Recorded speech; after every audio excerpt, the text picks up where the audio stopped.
Hello, everyone. I hope you will support the discussion in the comments and tell me what you would do if you found yourself in the situations I am going to talk about today. When I moved into my home, I thought I'd found the perfect place to settle down and enjoy some peace. It was a quiet, spacious property just far enough from the city to feel like a retreat, but close enough to be convenient. That peace lasted for a solid 5 years. Then, one morning, a knock at the door introduced me to a problem I never saw coming. The man on my porch was a stocky guy with an annoyingly wide grin. He introduced himself as Tony, a member of what he called the Neighborhood Association. I assumed he was selling something, so I gave a polite, "not interested," and started to close the door. But Tony stuck his foot in the doorframe. "Actually, this is about your property," he said, still grinning like a salesman. "We've got some new rules for landscaping and fencing that we need everyone in the community to comply with." I stared at him. "I'm not part of any association." "Well, we're all part of it now," Tony said with a shrug. "It's mandatory. We've had meetings for months and the paperwork was finalized last week. We're here to make sure everyone's on board." He handed me a packet of papers,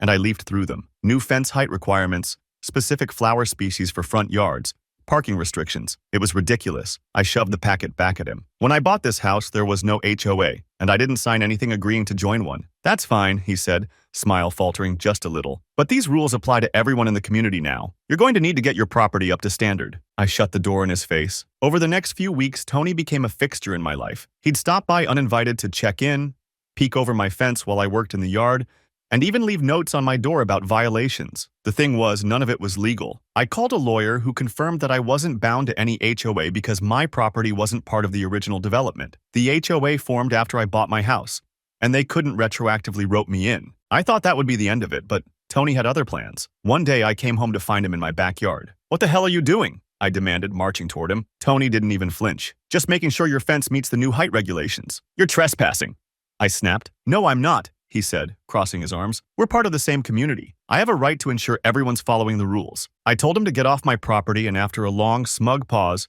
he left. But that wasn't the last of it. A week later, I woke up to the sound of chainsaws. Tony and a couple of other HOA members were cutting down a tree in my front yard. I stormed outside, yelling at them to stop. "This tree is on my property. It's a safety hazard," Tony said. "We voted to remove it." "You don't have jurisdiction here," I shouted, calling the police. They arrived and told Tony to leave, but he insisted it was a misunderstanding. That's when I decided to fight back. I dug into county records and found that Tony's house wasn't entirely compliant with the zoning laws. His fence encroached on public property, and his back patio had been built without the proper permits. I also discovered his HOA wasn't even properly registered with the state. None of their bylaws were enforceable. Armed with this information, I filed complaints with the county and state authorities. Then I put up security cameras and signs warning against trespassing. A week later, Tony showed up on my porch again, this time furious. "You reported me?" he shouted. "I told you to stay off my property," I said calmly. "You didn't listen." He threatened to sue me, but I knew he didn't have a leg to stand on. Over the next few months, his illegal patio was torn down, his fence was moved back, and the HOA was hit with fines for operating without proper registration. The other members of the HOA turned on Tony, blaming him for the mess. By the end of the year, the HOA had disbanded entirely. Tony tried one last stunt. He filed a frivolous lawsuit claiming I was harassing him. It was thrown out in court, and he was ordered to pay my legal fees. I haven't seen him since. Now, my property is back to being the peaceful retreat it was when I first moved in. And Tony? He sold his house and moved out. Last I heard, he was trying to start another HOA in a different neighborhood. I almost feel bad for them. Almost. Before the next story, I would like to ask you to like this video and subscribe to my channel. Let's move on to the next story. I've been working in retail for what feels like forever, since 2009 to be exact. My most recent job was one I stuck with for nearly a decade, starting in 2014. It's funny how you think staying loyal to a company will somehow make things better for you, but that wasn't the case here. While I won't dive too deeply into all the chaos of the work environment, it could take hours, it was toxic enough to test anyone's patience. To put it briefly, my boss was one of those people who talked a big game about valuing family time and work-life balance, but his actions never lined up with his words. For years, he routinely trampled all over my personal time. If I had a day off planned, it was almost a given that he'd cancel it because he decided to take a trip or had some last-minute whim that left the team short-staffed. He didn't care about how it affected me or anyone else. The cherry on top was my coworkers, who acted like teenagers instead of adults. Tantrums, silent treatments, you name it. After years of this, I was barely hanging on. My primary job was delivering building materials, which I didn't mind too much. The problem wasn't the work itself, but the environment. I had a specific certification that allowed me to operate certain types of delivery trucks, and that certification was set to expire at the end of the year. Renewing it wasn't going to be a big deal, or at least It shouldn't have been. But of course, my workplace managed to turn it into a headache. A week or so into January, HR called me in for a routine review. During the meeting, they casually mentioned they'd scheduled a course to revalidate the certification for everyone in the company. They said, "It's on your weekend off, but can you attend?" I pulled out my calendar and quickly saw the issue. I already had plans that day, plans that had been set in stone for weeks. I told them it wouldn't work with my schedule. You'd think that would have been the end of it, but no. My company wanted to save money by running a single group training session for everyone, and apparently, my plans weren't their problem. HR just shrugged and said, "See what you can do to attend." I politely but firmly reiterated that the date didn't work for me. I even offered to take the course on a different day if they could arrange it, but they didn't seem interested in compromising. A few days went by without further mention of the training, and I thought maybe they'd finally let it go. But then a colleague from another store stopped by to drop off some materials, and we got to talking. He was also scheduled for the training, and he told me he'd had to cancel plans he'd been making for months with his fiancée just to attend. He was clearly annoyed, but I kept my thoughts to myself. If he wanted to give in, that was his choice. I wasn't about to do the same. Then, just 2 days before the training, my boss started calling me. I picked up, already bracing myself for an unpleasant conversation. What followed was one of the most frustrating exchanges of my career. For context, earlier that week, I'd gotten a work truck stuck in the snow. I called a tow truck to pull it out and paid for it out of my own pocket, figuring it was my mistake to fix. Somehow, my boss decided to use that incident as leverage during the call. He opened with a question that sounded casual but was clearly loaded. "HR tells me you're not able to attend the training course." I confirmed it. "That's correct. I already made plans in advance, so I can't attend." There was a pause, and then his tone turned sharper. "I need you to get this training done." I stayed calm, though I could feel my frustration bubbling under the surface. "I understand that, but I've been planning this weekend since early December. I can't just cancel." That set him off. "When we notify you 2 weeks in advance, it doesn't mean it's optional. This is mandatory." Now I was getting mad. "I get that, but I received no communication about this until 2 weeks ago. That's not much notice, and I already made commitments that I can't break." His voice dropped into a quieter, more menacing tone. "How much is that towing bill costing me?" I was stunned. "It didn't cost you anything. I paid for it myself because it was my mistake." He fell silent for a moment, probably realizing his attempt to guilt-trip me had backfired. Then he said, "Okay, then you're gonna have to do this training on your own time and your own money." At that point, I was done. I'd spent years bending over backward for this job, and now they wanted me to pay for a mandatory course because I had the audacity to protect my day off? I kept my tone neutral and replied, "Well, we'll cross that bridge when we get there." He paused again, and when he finally spoke, his words dripped with condescension. "This is pretty rich coming from you." I didn't rise to the bait. "I'm sorry, but I wasn't given enough notice for this. I can't cancel plans that have been in place for over a month." The call ended soon after, but it was clear he wasn't done. After that phone call, I felt a strange mix of anger and relief. I was angry because, once again, my boss had shown zero respect for my time or personal life. But there was also relief because that call made one thing crystal clear. I couldn't stay at this job anymore. 9 years of putting up with his antics had finally worn me down, and this latest episode was the final straw. I started updating my resume that same evening and began actively looking for a new job. The following week was quiet. I went about my daily tasks like nothing had happened, keeping my head down and staying out of my boss's way. I wasn't about to make a scene or stir the pot. I just needed to get through my shifts while lining up something better. As much as I wanted to quit right then and there, I had bills to pay and couldn't afford to leave without a backup plan. Then, towards the end of that week, HR showed up unannounced. I'd just finished a delivery and was unloading some materials when they pulled me aside for what they called a quick chat. That's when they dropped the bombshell. "We're laying you off," they said. Their tone so casual it felt almost rehearsed. "It's due to the extremely slow season. Hopefully we'll be able to bring you back in the spring." I stared at them for a moment, trying to process what they just said. I knew immediately it wasn't about the slow season. It was retaliation, plain and simple. My refusal to bend over backward for the training session had pissed off my boss, and this was his way of getting rid of me without officially firing me. By framing it as a layoff, they could avoid paying severance, which I estimated would have been anywhere from $10,000 to $40,000. But as much as I wanted to call them out, I bit my tongue. I knew there was no point in arguing. They'd already covered their tracks with paperwork claiming lack of work, and there was no solid way for me to prove it was retaliation. So instead, I nodded, thanked them for the opportunity, and left without causing a scene. If they thought they were punishing me, they were dead wrong. In truth, I was relieved to be out of there. In the days that followed, I started reflecting on everything I'd endured at that job. It wasn't just the constant disrespect for my time.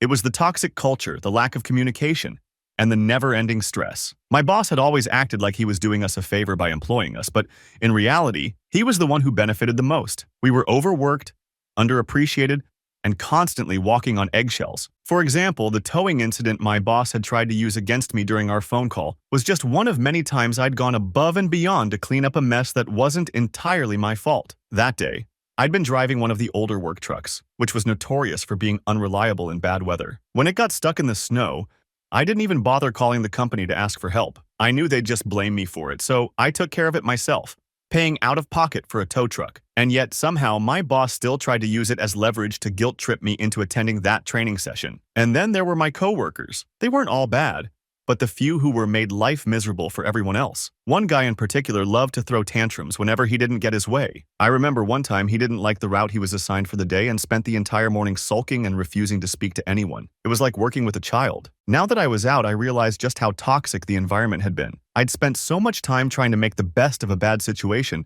that I hadn't fully grasped how miserable I was until I left. The stress had taken a toll on my mental health, and the lack of respect had drained me of any motivation to do more than the bare minimum. But leaving wasn't just about escaping a bad job.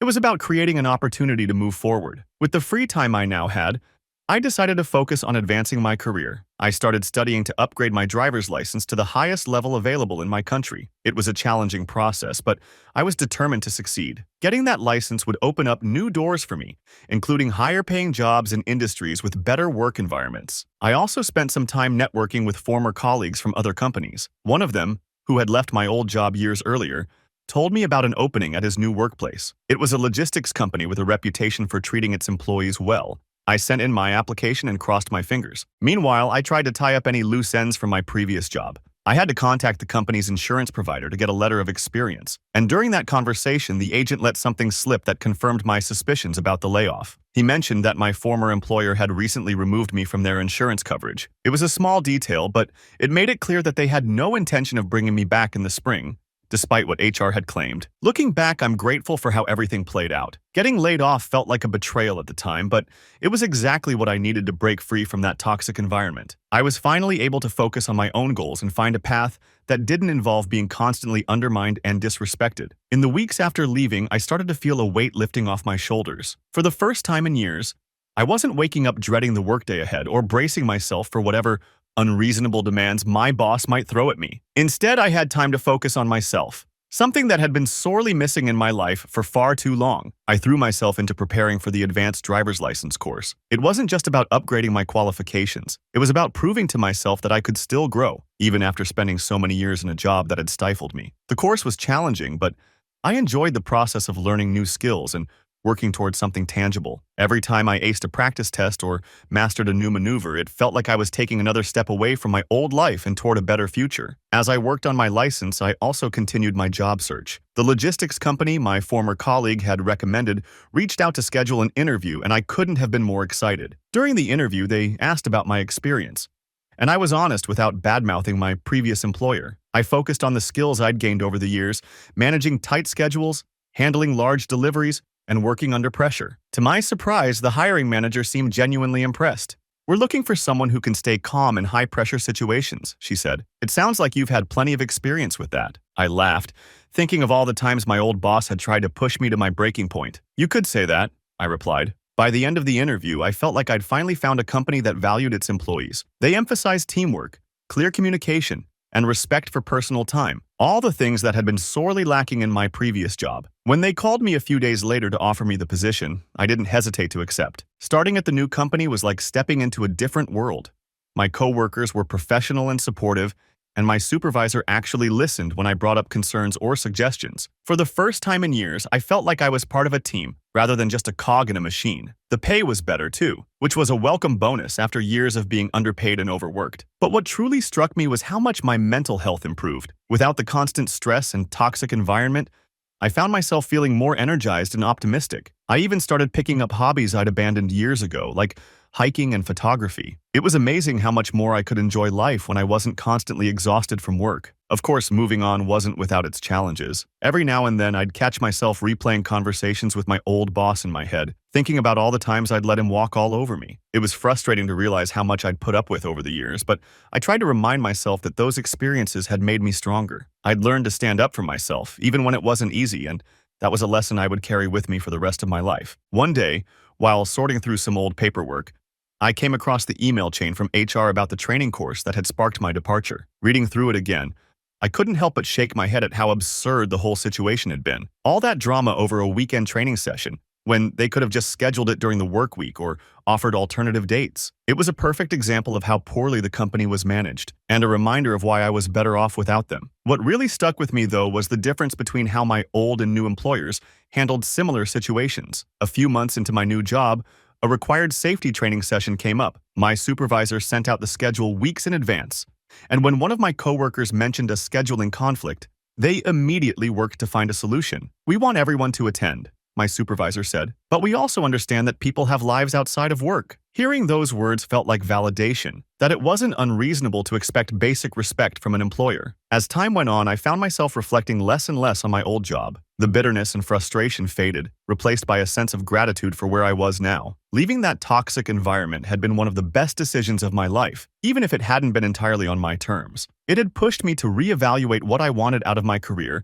and to demand better for myself. By the time spring rolled around, I'd fully settled into my new role. My advanced driver's license was finalized, opening up even more opportunities for me within the company. I'd also started making long-term plans, like saving for a house and considering additional certifications to expand my skill set. For the first time in years, I felt like I was in control of my own future. Looking back, I realized that getting laid off wasn't the setback I'd initially thought it was. It was a turning point. It forced me to confront what I'd been putting up with for so long and gave me the push I needed to move on. If I'd stayed, I probably would have kept letting my boss and that company dictate my life, sacrificing my happiness and well-being for a job that didn't respect me. Now, I'm in a place where I feel valued and respected, and I wake up each day excited to go to work. I've learned that sometimes what feels like a loss is actually an opportunity in disguise. And while I'll never forget the lessons I learned during those 9 long years, I'm glad they're behind me. Thank you for watching.